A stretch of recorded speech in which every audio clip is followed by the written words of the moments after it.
और अब सीधे लेके चलते हैं आपको गोरखपुर, जहां पर योगी आदित्यनाथ संबोधित कर रहे हैं। सहजनवा से विधायक श्री प्रदीप शुक्ला जी,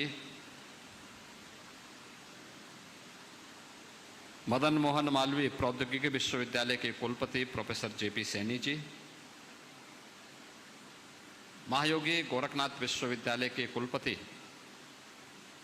डॉक्टर सुरेंद्र सिंह जी, आज के इस कार्यक्रम में उपस्थित सभी पूज्य संतजन, सभी विशिष्ट अतिथिजन, महाराणा प्रताप शिक्षा परिषद और संबद्ध संस्थाओं के सभी प्रधानाचार्य, प्रभारी और अन्य आचार्यगण, उपस्थित सभी इन महानुभाव और प्यारे बच्चों, आज जब हम गोरक्षपीठ के इन पूज्य आचार्य द्वय के साप्ताहिक श्रद्धांजलि समारोह कार्यक्रम में यहाँ पर एकत्र हुए हैं, पिछले एक सप्ताह से अलग अलग कार्यक्रमों के माध्यम से यह समारोह गत वर्ष की भांति ही निरंतर आगे बढ़ रहा है। आज युग पुरुष ब्रह्मलीन महंत दिग्विजय नाथ जी महाराज की पावन पुण्यतिथि है और इस स्मृति में उनकी पुण्य स्मृति को बनाए रखने के लिए गोरक्षपीठ अपनी उस परंपरा के प्रति श्रद्धा का भाव व्यक्त करने के लिए न केवल पीठ के माध्यम से बल्कि पीठ से संबद्ध संस्थाओं के माध्यम से भी अनेक प्रकार के कार्यक्रम आयोजित हो रहे हैं। सभी संस्थाओं में कोई ना कोई कार्यक्रम आयोजित हैं और इन पूज्य संतों की उपस्थिति भी उन कार्यक्रमों के माध्यम से वर्तमान पीढ़ी के प्रति कुछ आग्रह करने और उनका मार्गदर्शन करना ही है।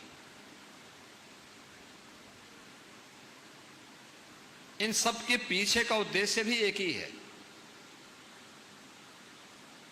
कि हम अपने परंपरा से कुछ सीखें। वे हमारी विरासत थी और उसका महत्व क्या होता है।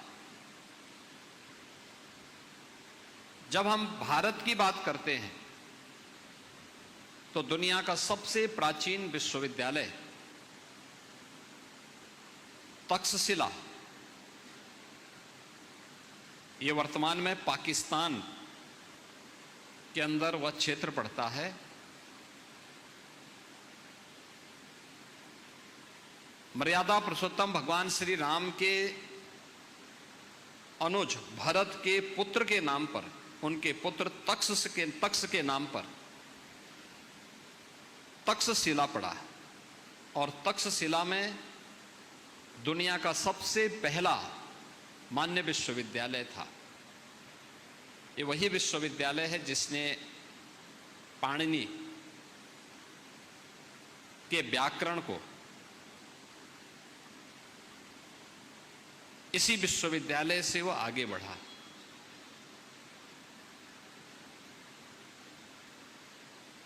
यही विश्वविद्यालय है जिसने सुश्रुत और चरक जैसे आयुर्वेद के जनक पैदा किए थे। आयुर्वेद हो, व्याकरण हो,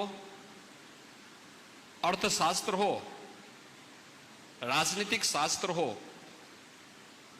या फिर कृषि के क्षेत्र में क्या कुछ नवाचार और शोध होने हैं,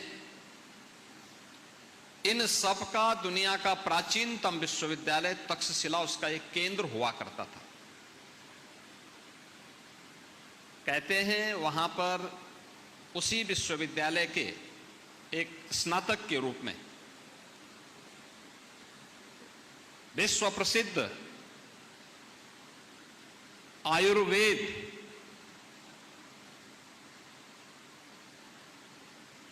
के मर्मज्ञ जीवक भी थे।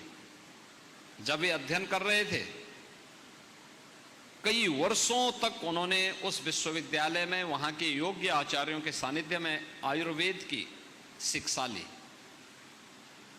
शिक्षा लेने के बाद जब वह कई वर्ष हो गए उनको,